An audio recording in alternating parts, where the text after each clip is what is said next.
bilirdinizmi ki, əgər bir xörək qaşığı çiyə toxumunu iluq su ilə qarışdırıb 5 dəqiqə saxlasanız, çiyə toxumu musilaj adlı jelə bənzər bir maddə ifraz edir. Bu jelə bənzər maddə elmi olaraq sübut olunub ki, xolesterinin və qan şəkərini tənzimləməyə kömək edir. Amma onu düzgün istifadə etməsəniz, o qədər də təsirli olmayacaq. Bir xörək qaşığı bal və yarım limon suyu əlavə edin. Bu üsul qarın piylərini azaltmağa kömək edir və yalnız bir neçə gün ərzində düz bir qarın əldə edə bilərsiniz.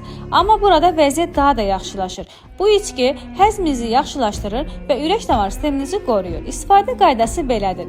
Hər gün ilk yeməkdən əvvəl bir stəkan bu içkidən için və bunu 14 gün davam etdirin. Siz diqqətə layiq nəticələri görəcəksiniz. Bu da sizi bu prosesi davam etdirməyə təşviq edəcək. Çünki bu içki termogenikdir, yəni bədən istiyinizi artırır və hətta yuxuda olduğunuz zaman belə kalori yandırmağa kömək edir. Bəs bu prosesi başlamaq istəyirsinizmi?